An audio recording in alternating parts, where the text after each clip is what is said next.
देखो बेटा, हम लोग आज सेल के सेल को पढ़ने जा रहे हैं। और सेल किसी भी लाइफ साइंस के स्टूडेंट के लिए, बायोलॉजी के स्टूडेंट के लिए बहुत ही इम्पोर्टेंट टॉपिक है। और बिना सेल को जाने हम बायोलॉजी की कल्पना भी नहीं कर सकते कि ये हमें समझ में आएगा, या लाइफ साइंस की कल्पना नहीं कर सकते ये समझ में आएगा। और किसी भी स्टूडेंट के लिए इस टॉपिक को जानना बहुत ज़रूरी है। एज वेल एज कोई भी वो एग्ज़ाम में जब पार्टिसिपेट करेगा तो बिना सेल को समझे वो उस एग्ज़ाम को क्रैक नहीं कर सकता। क्योंकि अप्रॉक्स, हम बोल रहे हैं अप्रॉक्स 40% से ज़्यादा पोर्शन जो बायोलॉजी का है, ठीक है, वो डायरेक्ट इन्फ्लुएंस्ड होता है सेल से। ठीक है, वो सीधे सीधे इन्फ्लुएंस होता है सेल से। जब सेल ही नहीं पढ़ोगे या जानोगे तो बायोलॉजी का सोल नहीं समझ में आएगा। याद रखिएगा। सो बायोलॉजी को जाना बहुत जरूरी, सेल को जाना बहुत ज़रूरी है इस सब्जेक्ट में। और हम स्टार्ट कर रहे हैं सेल से ही। और इसमें है क्या, जो भी प्रॉब्लम्स होंगे उसमें हम लोग डिस्कस करेंगे। वो ये सीरीज ऑफ चैप्टर होगा। इस चैप्टर को कई सीरीज में बनाया जाएगा और बड़ा चैप्टर है। और स्टेप वाइज आप इसको देखिए, फर्स्ट सीरीज से, फर्स्ट पार्ट से लेकर के लास्ट पार्ट तक।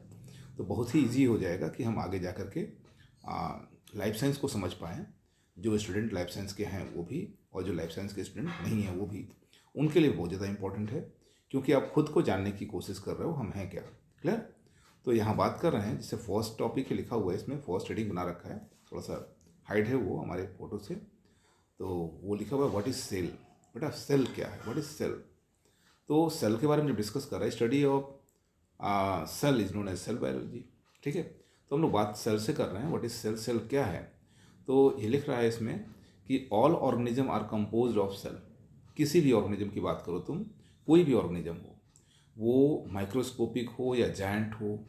तो लैंड वर्टिब्रेट जो जायंट सबसे बड़ा है वो अफ्रीकन हाथी है, अफ्रीकन एलिफेंट हो, या सबसे छोटा एनिमल हो, चूहा की बात करो या चींटी की बात करो, कोई भी ऑर्गेनिज्म हो। अब बैक्टीरिया की बात करो जो आँख से दिख नहीं रहा है, माइक्रोस्कोपिक है।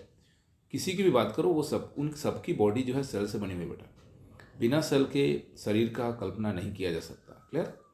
All organism are compose of cell. पहली लाइन क्लियर कर रही है, आप इसको एक्सेप्ट कर लो। जैसे जैसे आगे पढ़ोगे वैसे वैसे जानते जाओगे, हाँ सही है कि बिना सेल के शरीर नहीं बन सकता। आगे, some some are compose of single cell and are called unicell organism.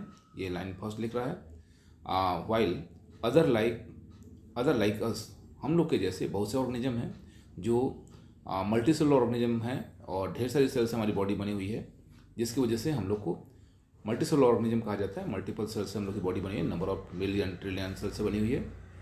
आगे लिखा हुआ है unicellular organism are capable.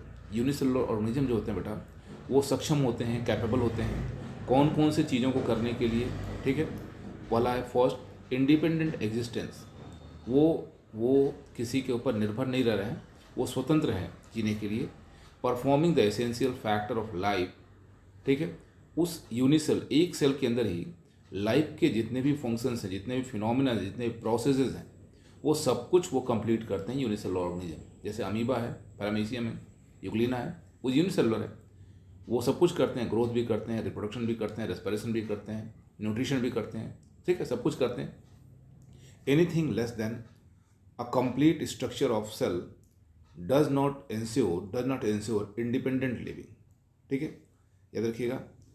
Complete structure of a cell does not ensure independent living. Hence cell is fundamental structure and functional unit of living organism.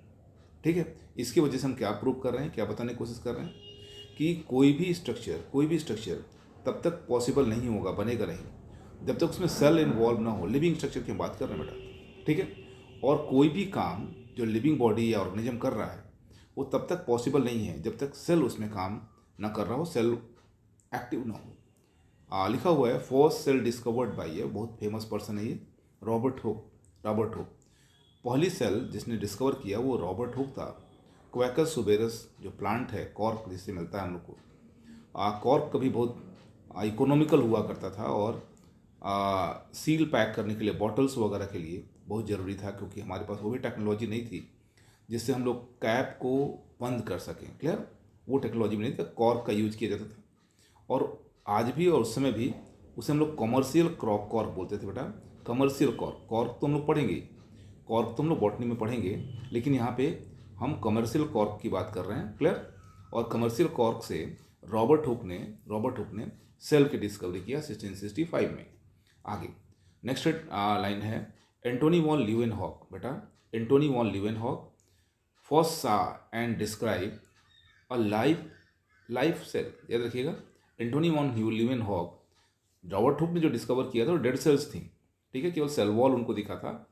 लेकिन Antony von Leeuwenhoek ने क्या किया, तो सबसे पहले उसने लिविंग सेल को डिस्कवर किया, जिंदा सेल को बताया उसने। हो गया। Robert Brown later discovered nucleus. ये नाम आप याद रखिए, ये वो फेमस साइंटिस्ट हैं जिन लोगों ने बहुत ज़्यादा काम किया है और डिस्कवरी हम लोग के लिए मटेरियल खोज के, टूल्स खोज के तैयार किया है, ठीक है, जिस पर हम लोग आगे बायोलॉजी की स्टडी करते हैं। Clear. Robert Brown later discovered the nucleus. अब यू नो वेरी वेल कि सेल के पास, सेल जो होता है वो एक लिविंग सेल, एक प्रोटोप्लाज्म है, और प्रोटोप्लाज्म के दो हिस्से होते हैं, साइटोप्लाज्म एंड न्यूक्लियस। आज हम इसको जान रहे हैं, लेकिन हम जब बात कर रहे हैं कि रॉबर्ट ब्राउन की, जब बात कर रहे हैं एंटोनी वॉन लीवेनहॉक की और रॉबर्ट हुक की, तो ये बहुत चैलेंजिंग टास्क था ये जानना कि कौन कौन से पार्ट्स होते हैं सेल के अंदर। तो ब्राउन ने डिस्कवर किया न्यूक्लियस को। The invention of microscope and improvement leading the electron microscope reveal all the structure detail of cell। याद रखिए, जब तक माइक्रोस्कोप की डिस्कवरी, सेल डिस्कवर्ड माइक्रोस्कोप से रॉबर्ट हुक ने अपनी डिस्कवरी किया था और सेल को डिस्कवर किया था, याद रखना बेटा।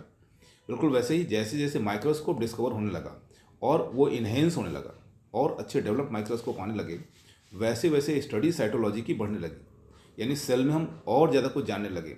1930 का जो लास्ट पोर्शन था, 31 to 39 के बारे में अलग अलग साइंटिस्ट बताते हैं, जो इलेक्ट्रॉन माइक्रोस्कोप की डिस्कवरी हुई। क्लियर। आप वही लिखोगे जो एनसीईआरटी में लिखा हुआ, ठीक है। फैक्ट्स जब कई जगह आपके उलझने लगेंगे तो आपको एनसीईआरटी की चीज़ों को अपने एग्ज़ाम में जगह देना होगा, किसी दूसरे बुक को नहीं, क्योंकि अपने देश में एनसीईआरटी को वन ऑफ बेस्ट बुक मान करके पूरा रिसर्च उस पर हुआ है और उसी के क्वेश्चन के दिए गए आंसर, उसी के आंसर को फैक्ट माना जाता है किसी भी एग्ज़ाम में। तो लास्ट अगर कहीं उलझन होता है तो आप एनसीईआरटी के फैक्ट्स पे जाओगे। आगे एंटोनी वॉन लीवेनहॉक का हो गया, ठीक है। इलेक्ट्रॉन माइक्रोस्कोप की डिस्कवरी जैसे हुई तो सेल के बारे में और डिटेल हम जानना शुरू कर दिए और जानने लगे। क्लियर। नेक्स्ट टॉपिक जो इसमें है बेटा सेल थियरी है। जब हम किसी भी चीज़ के बारे में जानना शुरू करते हैं तो उसके बारे में जो पढ़ते हैं उसे हम लोग थियरी बोलते हैं। यहाँ स्टार्ट हो रहा है सेल थियरी। सेल थियरी क्या बेटा, तो इन 1838, ये देखो बेटा, इन 1838, ये जो टाइमिंग है बहुत मज़ेदार है, जानना जरूरी भी है, हिस्ट्री है, नहीं जानोगे तो आगे कैसे बढ़ोगे। In 1838 Matthias Schleiden a botanist examine a large number of plants and observe. याद रखो, मैथियस लाइडेन जो है वो एक बॉटनिस्ट है और उसने क्या किया है, ढेर सारे प्लांट्स के ऊपर ऑब्जर्वेशन किया, अपने एक्सपेरिमेंट किया, ठीक है। Large number of plants and observe that all plants are composed of different kinds of cells. जितने भी प्लांट्स हैं, बात करो ना, प्लांट्स में क्या क्या होता है, root, shoot, leaves, flower, fruit, seeds. Plants की जब बात करोगे तो उसमें रूट्स भी होते हैं, सूट्स भी होते हैं, लीव्स भी होते हैं, फ्लावर्स भी होते हैं, फ्रूट्स भी होते हैं, सीड्स भी होते हैं, कई पार्ट्स होते हैं। तो अलग अलग पार्ट्स में अलग अलग तरह की सेल्स से वो पार्ट्स बने होते हैं। All parts of compose of different types of cells which form the tissues. याद रखो, वो टिश्यू बनाते हैं प्लांट बॉडी में। आप जानते हो टिश्यू का definition, group of cells which are similar in structure, function and origin are known as tissue. तो वो अलग अलग सेल्स मिल करके अलग अलग टिश्यूज को फॉर्म कर रहे हैं at above the same time.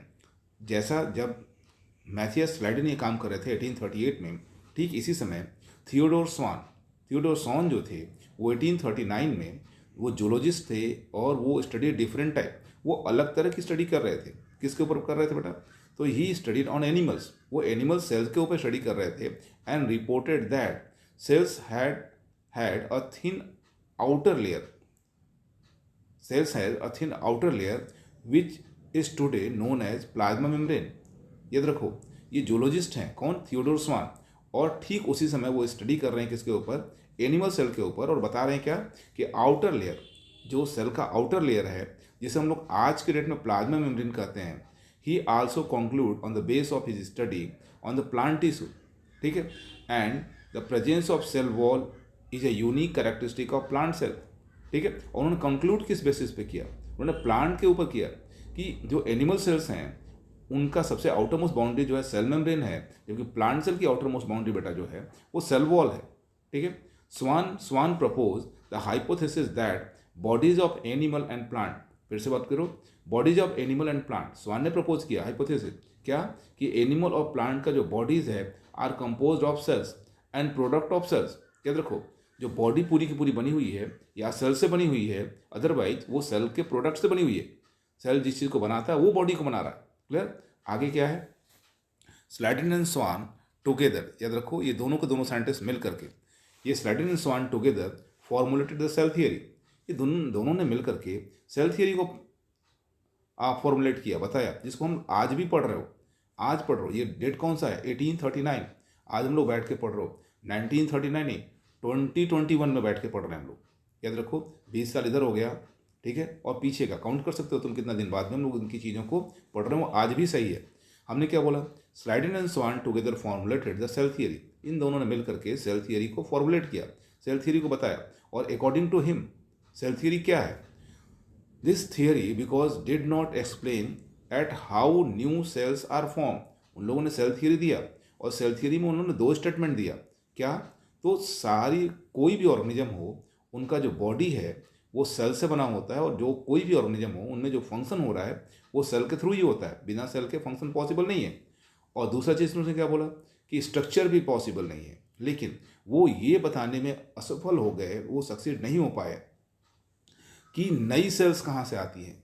इसको किसने बताया, this theory however did not explain as to how new cells were form, इसको बताने वाले साइंटिस्ट जो थे रुडोल्फ विरकोव थे बेटा, रुडोल्फ विरकोव 1855 रुडोल्फ विरकोव, इनको ध्यान से सुनोगे। First explain that the cell divided a new cells are form from pre existing living cells. याद रखो रुडोल्फ विरकोव ने 1855 में ये एक्सप्लेन कर दिया कि कोई भी नई सेल जो बनती है वो पहले से मौजूद लिविंग सेल के डिवीजन से ही बनती है। फिर से सुन लो, रुडोल्फ विरकोव ने प्रूव कर दिया 1855 में कि कोई भी नई सेल जो बनती है वो पहले से मौजूद यानी प्री एग्जिस्टिंग लिविंग सेल के डिवीजन से ही बनती है, और इसे ओमनीज सेलुला कहते हैं। He modified the hypothesis of Schleiden and Schwann, और रुडोल्फ विरकोव ने इनके हाइपोथेसिस को मॉडिफाई कर दिया जो उन लोगों ने 1838 और 1839 में प्रपोज किया था। क्लियर, क्या उन्होंने मॉडिफाई किया, he modify the hypothesis of Schleiden and Schwann to give rise cell theory of final shape, और आज जो हम लोग जिस सेल थियरी को पढ़ रहे हैं उसको प्रोवाइड किया गया। The cell theory as understood today is all living organism are composed of cell and product of cell। जितने भी लिविंग ऑर्गेनिज्म बेटा मौजूद हैं इंक्लूडिंग अस, हम लोग भी, वो सब के सब बने हुए हैं किस चीज़ से, सेल से बने हुए हैं। याद रखो सेल से बने हुए हैं या सेल के प्रोडक्ट से बने हुए हैं, और फंक्शन फिजियोलॉजिकल और स्ट्रक्चरल यूनिट है सेल हमारा। ठीक है, इसके बाद जो दूसरा स्टेटमेंट था, all cells are arise from pre-existing cell, all cells of arise from pre-existing cell। हम यहाँ पे वीडियो को ब्लॉक कर रहे हैं, ये छोटा सा स्टेटमेंट रहा हम लोग का स्टडी का, और इसके आगे का एन ओवरव्यू ऑफ सेल हम लोग नेक्स्ट वीडियो में बेटा पढ़ेंगे। छोटे छोटे वीडियो होंगे, 7 to 8 मिनट 10 मिनट इसी के आसपास वीडियो रहेंगे। आप ध्यान से देखो और सेल को समझने की कोशिश करो, जितना तुम्हारी क्षमता हो उतने वीडियोस देखो और धीमे धीमे समझो, क्योंकि उस बिना सेल के पॉसिबल नहीं है कि तुम कोई लाइफ साइंस के साइंटिस्ट बन पाओ, अदरवाइज कोई नेट क्लियर कर पाओ, अदरवाइज तुम बायोलॉजी का टीचर बन पाओ। ठीक है, इन तीनों के लिए आपको सेल को जानना ही पड़ेगा। ठीक है, ओके बेटा।